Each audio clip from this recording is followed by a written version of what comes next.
우리는 음지에서 일하고 양지를 지향한다.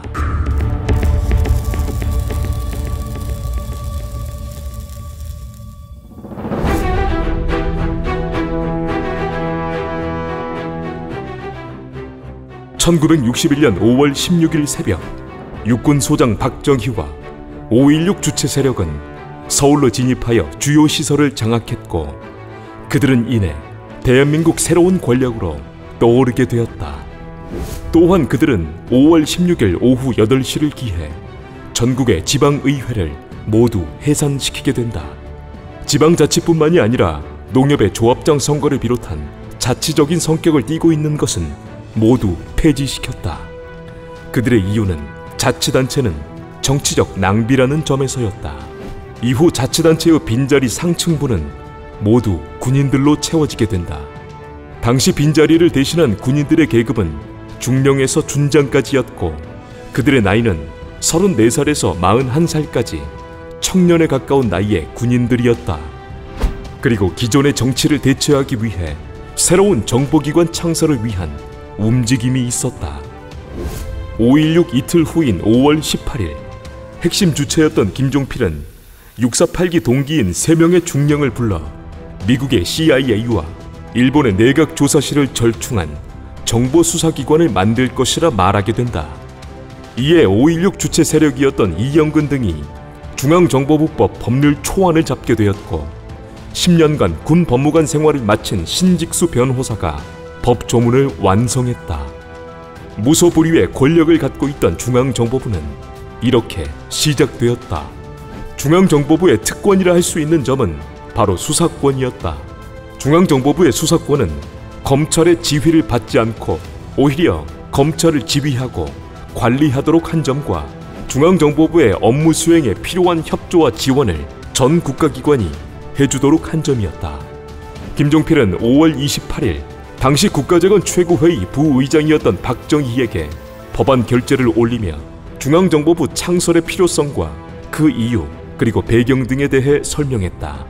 박정희는 만족해했지만 의장이던 장도영은 결재를 미루게 된다. 결재가 미뤄지자 김종필은 장도영을 찾아가 현안 처리 문제가 많다며 결재를 해주어야 한다 설명한 뒤 장도영의 결재 그리고 최고회의의 의결을 거쳐 중앙정보부법이 공식 공포되었다. 1961년 6월 10일 혁명과업을 완수하기 위해서라는 명분으로 중앙정보부법 공포와 함께 국가재건 최고회의 직속기관으로 중앙정보부가 공식적으로 창설되었다. 중앙정보부법이 공포된 후 김종필과 그 세력은 헬기를 타고 다니며 중앙정보부가 들어설 자리를 살피는데 결과 남산 부근에 터를 잡기로 했다. 그리고 김종필은 중앙정보부의 부훈을 정하는데 부훈은 이러한 내용이었다. 우리는 음지에서 일하고 양지를 지향한다. 중앙정보부원은 근대화 혁명의 숨은 일꾼이어야 하므로 정보부원은 자꾸 나타나려 하면 안 된다. 숨어서 정부를 뒷받침해야 한다. 밖으로 드러나는 건 사람이 아니라 성과여야 한다. 응달에서 묵묵히 일하는 걸 몰라줘도 좋다.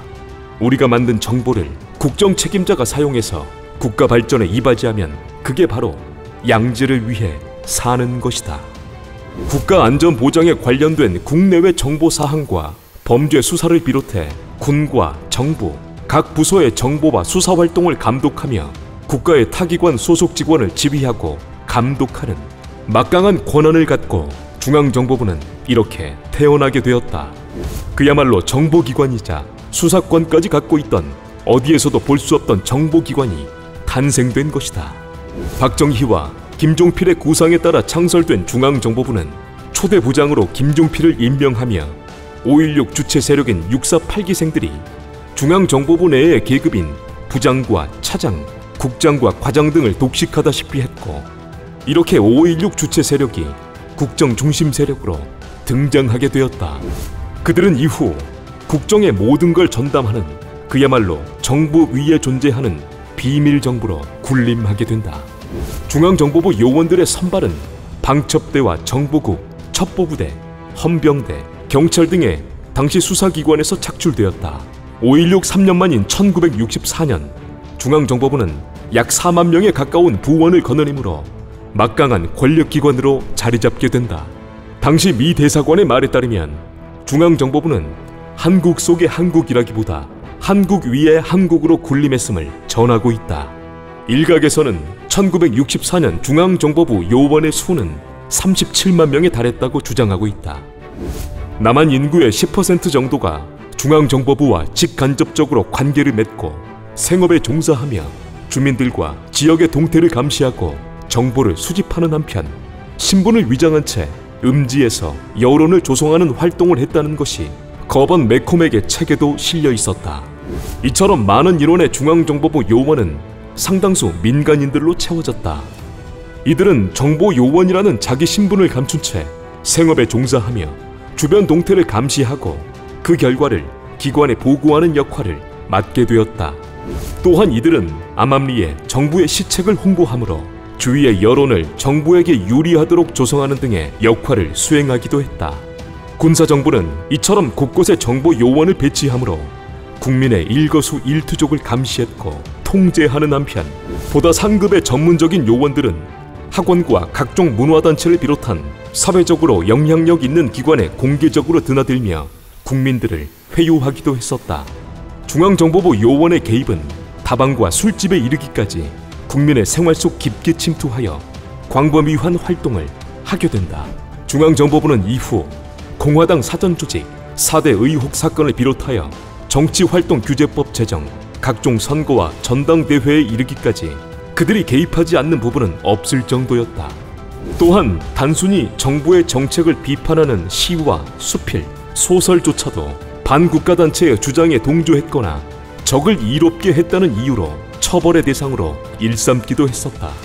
정권의 심장과도 같은 역할을 했던 중앙정보부는 1961년 6월 10일 탄생되어 전국 운영을 비롯해 국민들의 생활 속 깊게 개입했고 초대부장인 김종필을 시작으로 전두환까지 11명의 중앙정보부장을 거치며 무소불위의 권력으로 오랜 시간을 유지하게 된다.